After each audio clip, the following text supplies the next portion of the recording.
Hi friends, எல்லாரும் எப்படி சுகம்? நான் நல்ல சுகம், நீங்களும் நல்ல சுகமாக இருக்கணும்னு சொல்லி இறைவனை பிரார்த்தனை செய்து கொண்டு இன்றைக்கு நாங்கள் பிஎஸ் பிளாக்கில் டெய்லரிங் கிளாஸ் தான் ஃப்ரெண்ட்ஸ் பார்க்க போகிறோம்.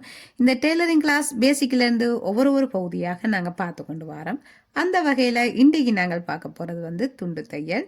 இந்த துண்டு தையலில் இன்றைக்கு நாங்கள் பார்க்க போகிறது ஹெமிங் நாங்கள் சாரி ப்ளவுஸ் கழுத்து பகுதி, அதே நேரம் ஸ்லீவிൻ്റെ கைப்பகுதிகளுக்கு நாங்கள் தைப்போம். வாருங்கள் ஃப்ரெண்ட்ஸ், பார்க்கலாம் எப்படி இந்த ஹெம்மிங் நாங்கள் தைக்க போகிறோம்னு சொல்லி வாருங்கள் பார்க்கலாம். மறக்காமல் என்னுடைய விஎஸ் பிளாக்குக்கு இப்போ புதிதாக வாரீங்கடா, தயவு செய்து லைக் பண்ணி ஷேர் பண்ணி சப்ஸ்கிரைப் செய்து அருகில் வரும் பெல் பட்டனை கிளிக் பண்ணுங்கள். அது மட்டும் இல்லை, உங்களோட ஃப்ரெண்ட்ஸுக்கு நீங்கள் ஷேர் பண்ணுங்கள். அது ஒரு வகையில் எனக்கு சப்போர்ட்டாக இருக்கும் என்று சொல்லிக்கொண்டு வாருங்கள் ஃப்ரெண்ட்ஸ், வீடியோக்கள் போகலாம். இப்போ நாங்கள் பார்க்க போகிறது இந்த ஹெம்மிங் தான். ஹெம்மிங்குக்கு நான் 10ஆம் நம்பர் ஊசி, அதாவது நல்ல மெல்லிய ஊசி 10ஆம் நம்பர் ஊசி. இந்த நூல் நான் அதாவது கருப்பு நூல் எடுத்திருக்கிறேன். கீழுக்கு இப்படி நோட் போட்டிருக்கிறேன், சின்னதாக நோட் போட்டிருக்கிறேன். அதுக்கு பிறகு நாங்கள் ஹொப்பியில் ஃபிட் பண்ணுறதுக்காண்டி இந்த குண்டு பின், இது லைனிங் துணி எடுத்திருக்கேன். இந்த லைனிங் துணியை நான் இப்படி 1 இன்ச்சு கணக்குக்கு நான் இப்படி பால் பண்ணி எடுக்க வேணும். பால் பண்ணி எடுத்துட்டு மடித்து இப்படி நல்லபடியாக அழுத்தி எடுக்கணும். அழுத்தி எடுத்துட்டு நாங்கள் இப்படி மடித்தோம்னா நல்லொரு அழுத்துப்பட்டு வரும். பாருங்க, நல்லபடியாக அழுத்துப்பட்டு வந்துட்டது. இனி நாங்கள் தைக்கலாம் பாருங்கள்.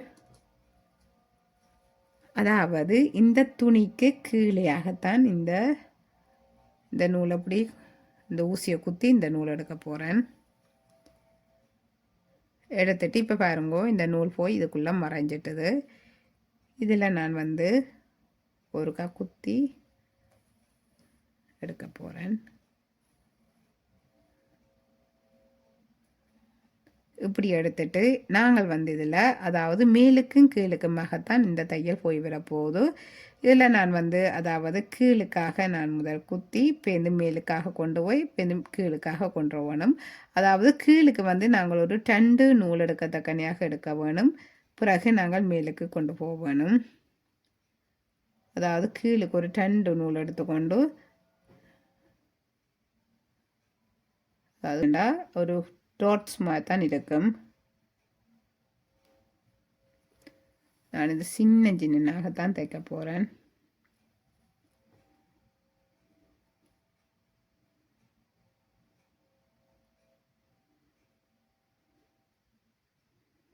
ஒரு 2 நூல் எடுத்துட்டு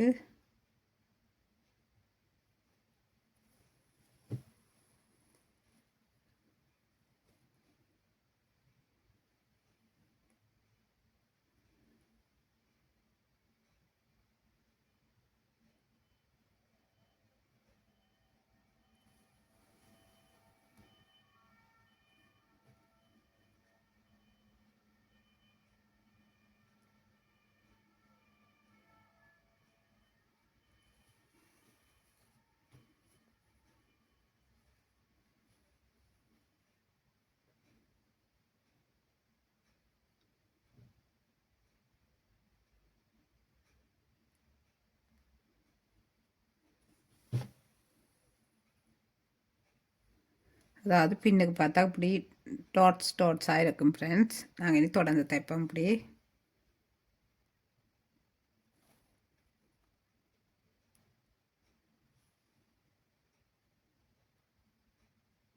அதாவது இதுக்கு கீழால் வேகணும். இந்த துணிக்கு கீழால் தான் இந்த ஊசியை நாங்கள் குத்த போகிறோம். இதில் கீழுக்கு குத்தி கொண்டு வரக்காக, அதாவது இதில் கீழே குத்தி இங்கே மேலே குத்த போகிறோம். குத்தி இப்படி எடுக்க வேணும்.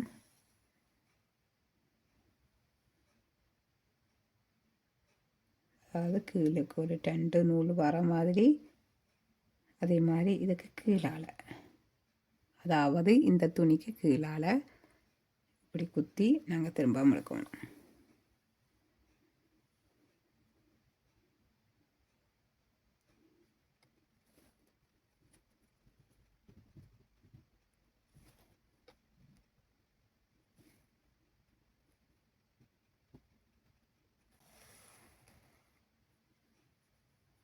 பின்னுக்கு பாருங்க, டாட்ஸாக தான் வருது.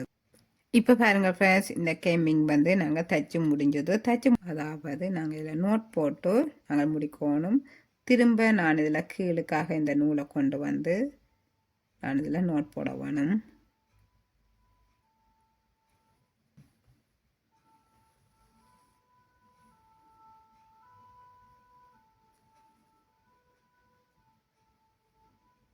அதாவது கட்டு விழுந்துட்டது. இனி நாங்கள் வந்து இதை குத்தி கீழுக்கு கொண்டு போகணும்.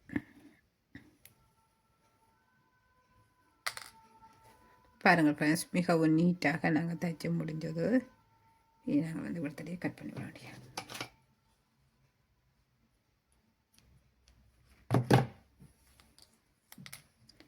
இப்போ பாருங்கள் ஃப்ரெண்ட்ஸ், இந்த பின் பகுதி வந்து டாட்ஸாக தான் இருக்குது.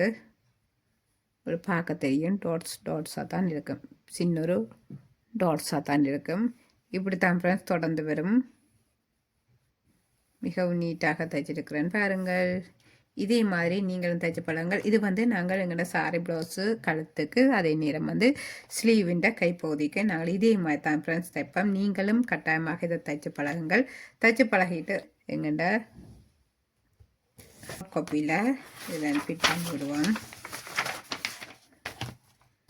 இதில் வந்து நீங்கள் எழுதுங்கள் ஃப்ரெண்ட்ஸ், அதாவது ஹெம்மிங் கண்டு எழுதிட்டு நீங்கள் இதில் வந்து ஃபிட் பண்ணி விடுங்கள்.